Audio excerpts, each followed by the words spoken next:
Matt Brown wasn't supposed to make it. Before he became a UFC legend, before he knocked out some of the toughest fighters in the world, he was fighting a much deadlier opponent: addiction. His journey from the brink of death to the octagon is one of the most inspiring stories in MMA history. This is how Matt Brown beat addiction and became a UFC warrior. Before MMA, Matt Brown was on a path of self-destruction.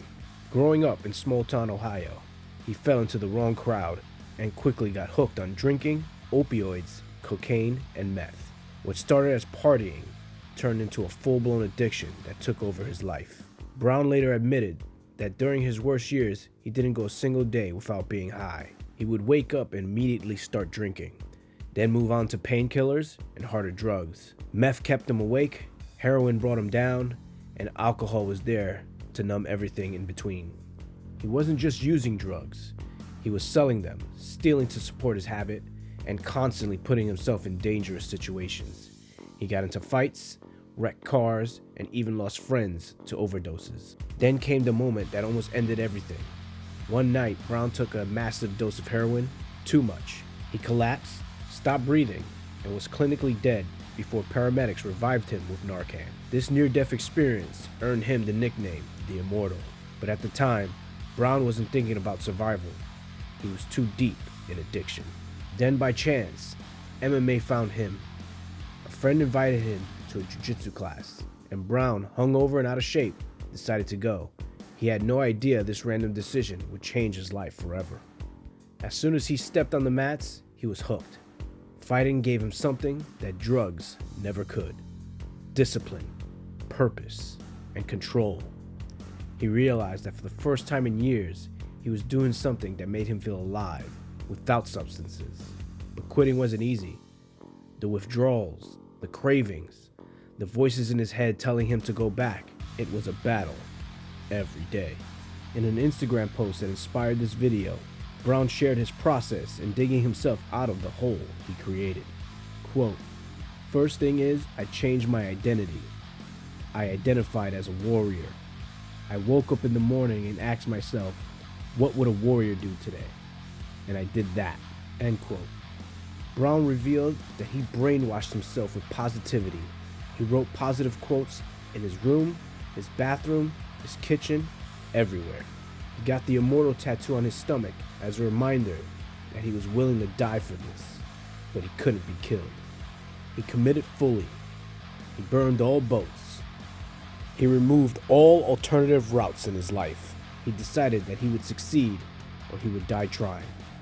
He focused on preparation over outcomes. He removed overtraining from his vocabulary because he believed that volume beats luck. And the will to prepare is more important than the will to win. He never believed that he wasn't worthy after a setback. His mentality was that he just hadn't done enough work yet, so he just needed to keep going.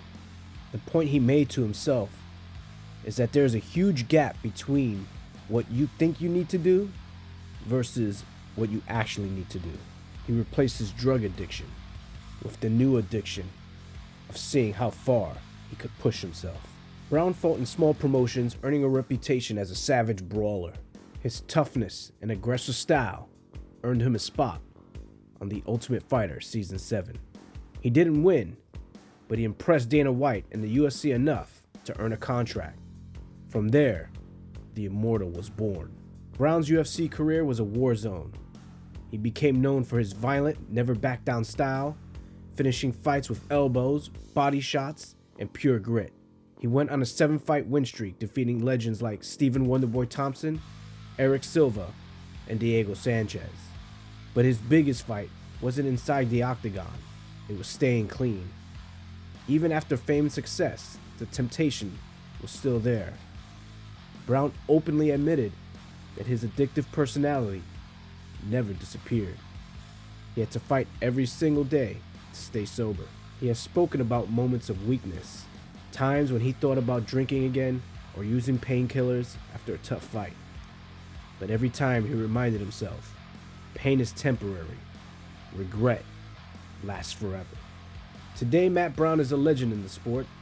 He holds the record for the most knockouts in UFC welterweight history. proving that no matter how dark your past is, you can always rise above it. Brown now helps others battle addiction, using his story to inspire people to choose discipline over self-destruction. He talks openly about his struggles, showing that even after years of sobriety, the fight never truly ends, but it's always worth it. From nearly dying of a heroin overdose to becoming one of the most feared fighters in UFC history, Matt Brown's story is proof that the martial arts have the ability to save lives. If you or someone you know is struggling with addiction, know this: there is a way out. I myself can relate to Matt Brown's story. Now, while I did not have an addiction to substances, there was a time where I was addicted to mediocrity and addicted to comfort. And much like Matt Brown, that is an addiction that many of us suffer every day. Matt Brown hit rock bottom, but let his story inspire you to avoid those same deaths. And as always, I hope that you will continue to support the channel, and I'll see you guys next time on Tony's MMA Corner.